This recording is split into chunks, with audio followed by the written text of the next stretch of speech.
जय माता रानी दोस्तों, मैं सीमा आप सभी का स्वागत करती हूँ आपके अपने चैनल राधा कृष्ण ऑफिशियल में। उम्मीद करती हूँ आप लोग बहुत ही अच्छे होंगे। तो ये बताने के लिए कमेंट बॉक्स में जय श्री विष्णु जरूर लिखिएगा।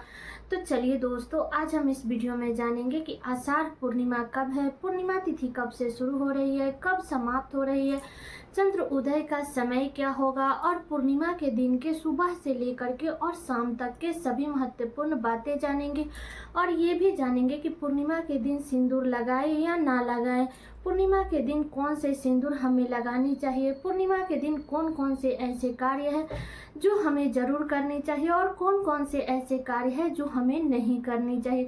तो इसी प्रकार के बहुत सारी महत्वपूर्ण बातें आज हम इस वीडियो में जानेंगे। तो आप लोग वीडियो के लास्ट तक बने रहिएगा।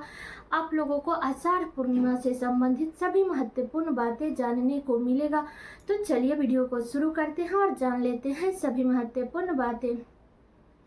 और दोस्तों, अगर आप लोग चैनल पे नए आए हैं तो चैनल को सब्सक्राइब और वीडियो को लाइक जरूर कर दीजिएगा। तो सबसे पहले बता दूं दोस्तों कि आषाढ़ पूर्णिमा जो कि बड़ा ही सर्वश्रेष्ठ पूर्णिमा है, क्योंकि आषाढ़ मास में पड़ने वाली पूर्णिमा को आषाढ़ पूर्णिमा गुरु पूर्णिमा के नाम से जाना जाता है, क्योंकि इसी दिन वेद के रचयिता वेद व्यास जी का जन्म हुआ था। इसलिए इस पूर्णिमा को वेद व्यास जी के जन्म उत्सव के रूप में भी मनाया जाता है। और ये पूर्णिमा इसलिए भी बहुत अधिक महत्वपूर्ण होती है क्योंकि इस पूर्णिमा के अगले दिन से ही सावन का पावन महीना शुरू हो रहा है। तो इसलिए इस पूर्णिमा का बहुत ही अधिक महत्व होता है। बता दो दोस्तों कि इस दिन हमें भगवान विष्णु, माता लक्ष्मी और भगवान भोलेनाथ की पूजा तो करनी ही है। साथ में जिन लोगों के गुरु जी है तो वो लोग अपने गुरु जी का भी पूजन जरूर करेंगे और गुरु जी को जो भी दक्षिणा हो वो आप लोग दक्षिणा जरूर देंगे। और जो लोग भी अगर गुरु मंत्र लेना चाहते हैं, गुरु बनाना चाहते हैं, तो वो लोग इसी दिन अपना बना सकते हैं, क्योंकि ये जो पूर्णिमा है वो बड़ा ही सर्वश्रेष्ठ पूर्णिमा है। ठीक है, तो बता दूं दोस्तों कि अब की बार आषाढ़ पूर्णिमा, जिसे गुरु पूर्णिमा भी कहते हैं, वो अब की बार 10 जुलाई को पड़ा है। दिन है गुरुवार। तो ये बड़े ही सोने में सुहागा है, क्योंकि गुरुवार का दिन है और भगवान विष्णु का दिन है। पूर्णिमा की जो तिथि होती है वो भगवान विष्णु की तिथि होती है। तो ये बड़े ही सौभाग्य की बात है। तो इस दिन हमें भगवान विष्णु, माता लक्ष्मी, भगवान शिव की पूजा विधि विधान से जरूर करनी चाहिए। ठीक है, तो सबसे पहले बता दूं दोस्तों कि पूर्णिमा के दिन का यही नियम विधि है कि हमें इस दिन सुबह में जल्दी उठना चाहिए। उठ करके अपने नित्य कर्मों से निर्मित होकर के इसके बाद में अगर आपके आसपास में नदी सरोवर है तो वहाँ पे जा करके आप लोग स्नान करें। अगर नदी सरोवर नहीं है तो आप अपने घर के जल में गंगा जल मिला करके स्नान कर लीजिएगा।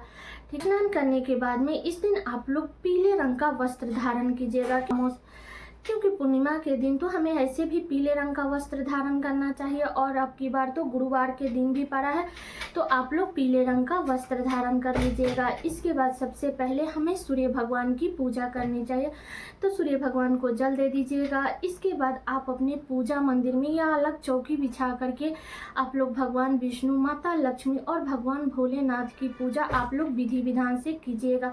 धूप दीप ये सब जला करके, पुष्प हो, रोली, चंदन ये सब अर्पित करके भगवान विष्णु की पूजा हमें विधि विधान से करनी चाहिए। बता दो दोस्तों कि पूर्णिमा के दिन हमें अपने घर में खीर जरूर बनानी चाहिए और भगवान विष्णु और माता लक्ष्मी को भोग जरूर लगानी चाहिए। भोग लगाने के बाद में तो इस दिन हमें भगवान विष्णु, माता लक्ष्मी को खीर का भोग लगानी चाहिए। तो भोग लगाइएगा तो उसमें तुलसी पत्र जरूर डाल दीजिएगा। गुरुवार का दिन है तो भगवान विष्णु को आप लोग केले का भी भोग लगा सकती हैं।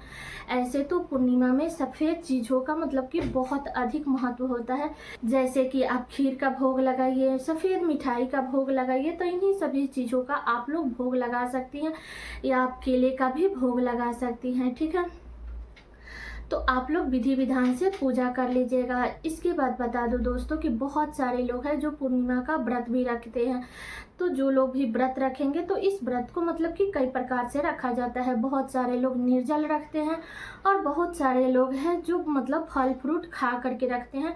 तो आपके यहाँ जैसे रखा जाता है आप लोग रख लीजिएगा। तो बता दूं कि अब की बार पूर्णिमा का व्रत, स्नान, दान सारे कार्य हमें 10 जुलाई को करना है। दिन है गुरुवार। गुरुवार, ठीक है। और जो लोग भी व्रत रखेंगे वो लोग शाम के समय में चंद्रदेव को अर्घ्य दे करके इसके बाद में वो लोग व्रत खोलेंगे।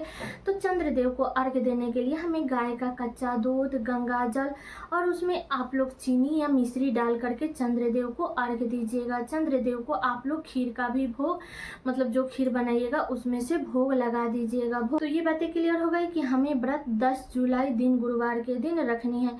अब चलिए जान लेते हैं कि पूर्णिमा के दिन हमें कौन कौन से कार्य है जो नहीं करनी चाहिए। तो सबसे पहले कार्य है कि किसी भी सुहागन महिलाओं हो या लड़कियां हो, उसे पूर्णिमा के दिन बाल नहीं धोने चाहिए। सबसे पहली बात तो पूर्णिमा के दिन बाल नहीं धोया जाता है।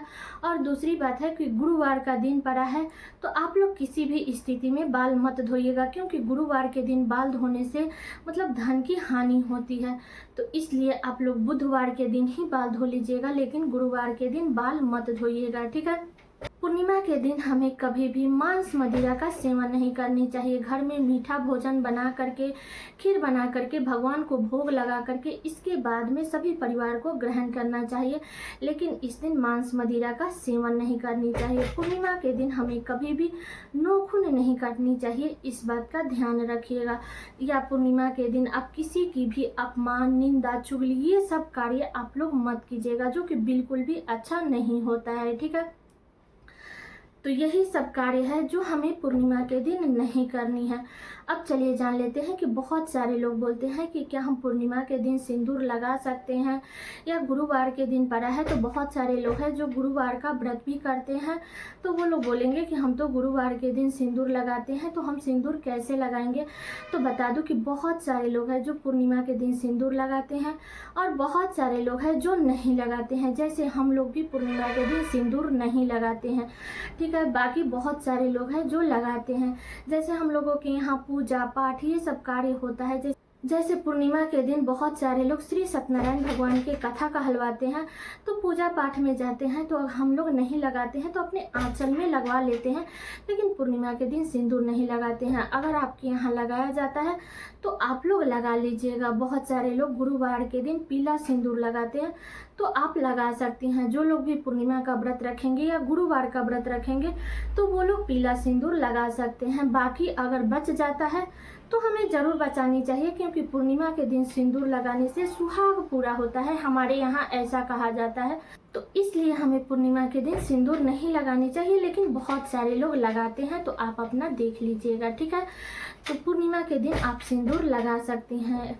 बता दो दोस्तों कि पूर्णिमा और अमावस्या के दिन पीपल वृक्ष की भी पूजा जरूर करनी चाहिए, क्योंकि पीपल वृक्ष में सभी देवी देवताओं का वास होता है, ब्रह्मा, विष्णु, महेश।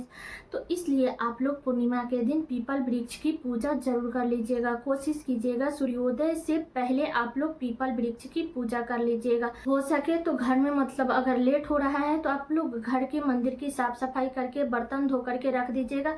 इसके बाद में आप लोग पीपल वृक्ष की पूजा करके आइएगा, तो आप लोग घर में पूजा पाठ कर लीजिएगा, ठीक है। लेकिन थोड़ा सा जल्दी उठ जाइएगा तो आपका सारा कार्य सूर्योदय से पहले हो जाएगा, ठीक है। तो ये भी बातें क्लियर हो गई। अब चलिए जान लेते हैं कि पूर्णिमा तिथि कब से शुरू हो रही है, कब समाप्त हो रही है, स्नान दान का शुभ मुहूर्त क्या होगा और चंद्रोदय का समय क्या होगा। तो बता दूं कि पूर्णिमा तिथि शुरू होगा 10 जुलाई को, दिन है गुरुवार।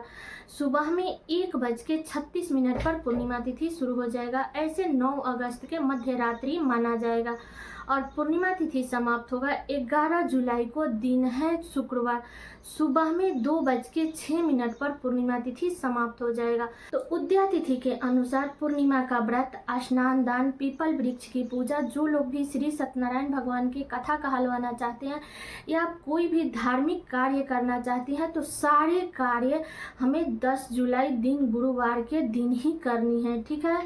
तो ये भी बातें क्लियर हो गई। अब चलिए जान लेते हैं स्नान दान का शुभ मुहूर्त। तो स्नान दान का जो शुभ मुहूर्त होगा वो 10 जुलाई को सुबह में 4:10 से लेकर के और 4:25 तक रहेगा। तो इस बीच में जो लोग भी स्नान दान करना चाहते हैं तो वो लोग कर सकते हैं। बता दूं कि पूर्णिमा के तिथि में 2 ही चीज़ों का बहुत अधिक महत्व होता है, एक तो स्नान का और दूसरा दान का।